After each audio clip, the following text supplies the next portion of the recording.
राखी और कल्पना बातें करती रही। फिर बनाकर राखी होमवर्क करने लगी और कल्पना ने उसकी एक हिंदी की पुस्तक ली, एक कहानी पढ़ी। थोड़ी देर बाद उसकी नोटबुक और पेन लेकर आकाश को उसके पत्र का जवाब लिखने लगी। जब तक राखी का गृह कार्य हुआ उससे पहले ही कल्पना अपना पत्र लिख चुकी थी। होमवर्क के बाद राखी किचन में खाना बनाने की तैयारी कर रही थी। तभी उसके माता पिता आ गए और राखी कल्पना को घर छोड़ आई। कल्पना घर आकर अपनी माँ के साथ काम करवाने लगी। खाना खिला के विष्णु को उसके गृह कार्य में सहायता करने लगी।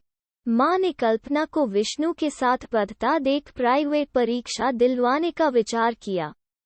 अगले वर्ष उसे 12वीं की परीक्षा देने की स्वीकृति अपने पति से लेनी थी। कल्पना टीवी पर सीरियल देखकर सो गई। शाम होने पर आकाश की जान में जान आई। उसका डर चिंता सब दूर हो गई। वो अपना काम पूरा कर सो गया। सुबह स्कूल गया। पीपल के पेड़ के नीचे रखे पत्थर को उठाया और कुछ न पाकर उसे वापस रख स्कूल चला गया।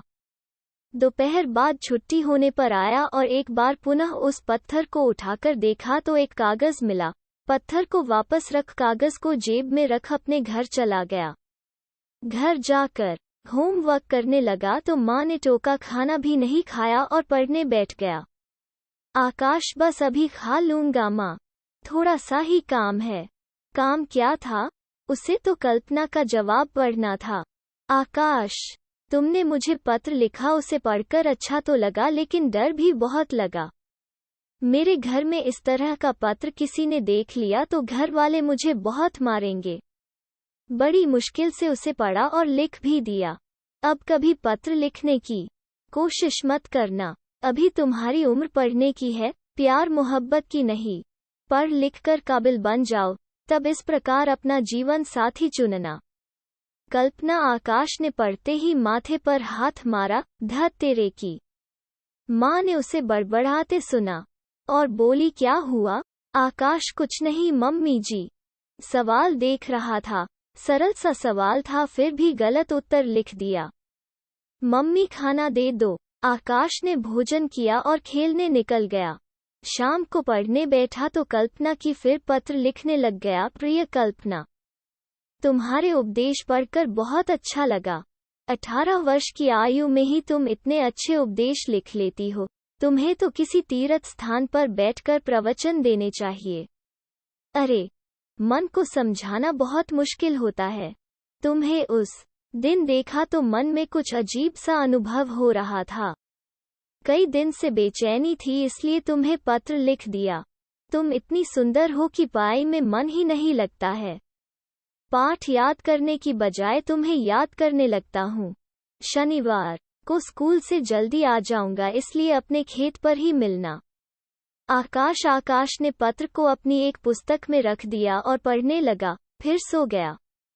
सुबह स्कूल जाते समय उस पत्र को उसी पत्थर के नीचे रख दिया।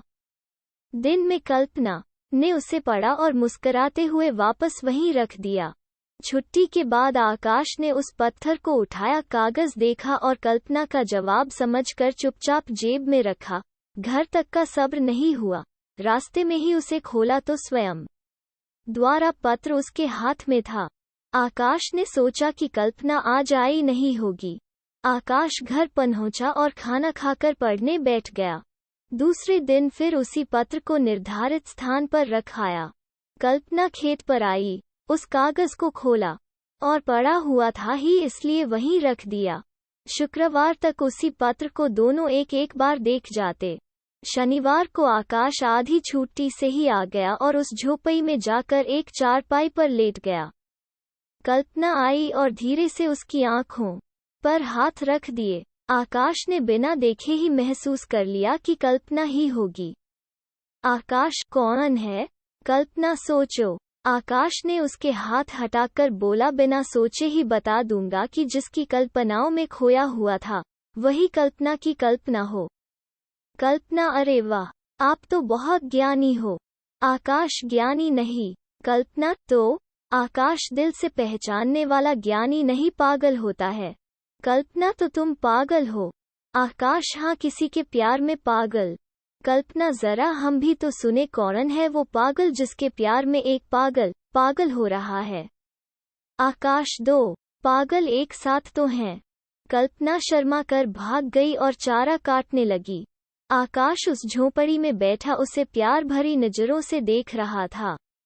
आकाश को कल्पना बहुत सुंदर लग रही थी। कल्पना ने चारा काटकर आकाश को देखा। आकाश उसकी सहायता करने चला गया। आकाश ने चारे को गठरी उसके सिर पर रखवाई और बोला, अब कभी मुलाकात होगी। कल्पना, अब तो रोजाना हुआ करेगी। कल से लेट आया करूंगी। 1 बजे मैं रोजाना खेत पर ही मिल जाया करूंगी।